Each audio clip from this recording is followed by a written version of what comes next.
The lead, which the philosophers call red lead, is a beginning of the whole work, and nothing can be done without it. Therefore some say, from red lead make iron, or crocum. From white lead make a white tincture, or tin. From tin make copper. From copper make white lead. From white lead make minium. From minium make a tincture, and you have begun the wisdom. Splendor Solis. Greetings and salutations, mortals. The sun is shining. It's a beautiful day full of opportunity. I am your fellow seeker, Simeon, and fate has brought you into a place some call the Library of Gnosis. Welcome, traveler. In alchemy, lead represents the densest, heaviest, slowest vibration of matter and consciousness. It is the metal of gravity, of compression, of form itself.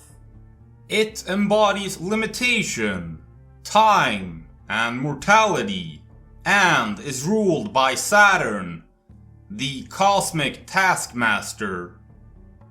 Lead is what everything falls into. It is gravity itself. It is the metal of structure and limits. Gold, in contrast, is ruled by the sun. Radiant, incorruptible, and self-luminous. It does not tarnish, decay, or corrode. In alchemy, it symbolizes the divine essence hidden in all things, the perfected state of consciousness. Gold is what matter wants to become. It is the ideal form already implicit within the base form. Now here's the paradox. Lead is the closest thing to gold, because it contains its potential most perfectly. They are both dense, heavy, and in the same family of metallic vibration. But lead is imperfected gold, still bound in darkness. That is why alchemists said that Saturn is the father of the sun. In other words, the darkest aspect of existence gives birth to the brightest. Although the philosopher says that nothing approaches gold so nearly as lead, for in it is the life and all the occult secret. But this is not meant of common lead. Splendor Solis. Plate number 5 from Splendor Solis, titled Mining the Ore, shows the beginning of the alchemical work. It is about discovering and extracting the hidden substance that will later be transformed into gold. Not literal gold, but the philosopher's stone. The plate depicts miners digging into the earth, breaking rock and hauling out dark ore. The scene looks entirely practical and earthly, almost mundane. This is intentional. The ore represents the prima materia, the raw, chaotic substance from which all transformation begins. It is common, dark, and unrefined. Alchemists insist that the stone comes from something ordinary and despised, not something exotic. Psychologically, this ore is the unexamined self, instincts, flaws, shadow traits, suffering and confusion. Spiritually, it is fallen matter, the world after the fall, or the soul buried in material existence. Mining symbolizes active effort. Enlightenment is not handed down. It requires labor, discipline, and persistence. This is inner work, digging beneath appearances, breaking through resistance, descending into darkness rather than escaping it. The earth represents the body, the material world, and Saturnian heaviness.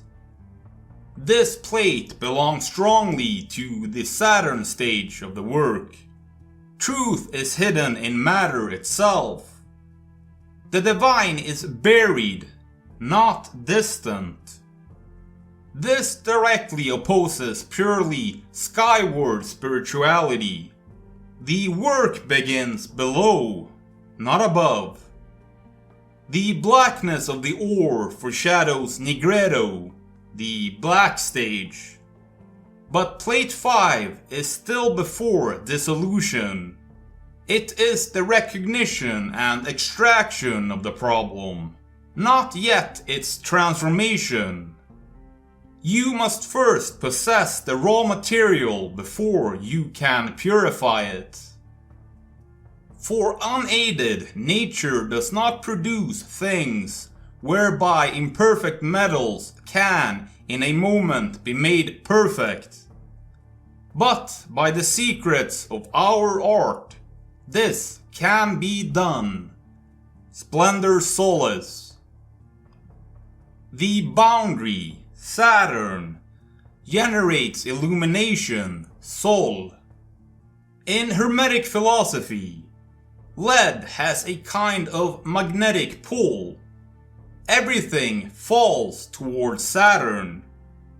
Not because it is evil, but because it is the anchor of reality. Lead and Saturn are what gives form to the formless. Without the pull of gravity, the light would never condense into creation. So all life, in a sense, leans towards lead, towards incarnation, materialization, and embodiment. This is the alchemical process of nigredo, or putrefaction. Yet within that density lies the potential for illumination. The whole alchemical work is the reversal of that gravity, to extract the sun from the Saturn, the gold from the lead. Putrefaction is the first. It is the true separation of the elements, reversing them in this operation. Reverse the elements, the moist make dry, and fix that which is volatile. Powder it and prepare it all carefully. Splendor Solis. In inner alchemy, lead represents the unconscious, the karmic weight, the fears and the limitations that hold the soul captive. Gold represents awakened consciousness, the radiant self, the incorruptible core hidden within. To transmute lead into gold means to redeem the heavy parts of yourself, not by escaping them, but by seeing through them. The ancient alchemists knew this. They did not seek to annihilate lead, but to refine it, to release the hidden radiance within it. Gold was never created. It was always there, sleeping within the darkness, waiting for the work of transmutation. Put another way, the gravity that pulls you down is the same force that, when transformed, holds your light steady. I would believe only in a god who could dance. And when I saw my devil, I found him serious, thorough, profound, and solemn. It was the spirit of gravity. Through him all things fall. Friedrich Nietzsche. Thus spoke Zarathustra. And now, as beginning turns to end, if you made it all the way here, then I would like you to write "Saturn contains the sun" in the comments, so I know you did. Please like and subscribe, and if you learned something, then please feel free to share the video so others can too. If you want to support the work I do in other ways, then please check out my Patreon to get access to my scripts, which contain my sources, and get early releases of my videos. Thank you for watching, and I will see you mortals in the next broadcast. Fare thee well and Godspeed, travelers.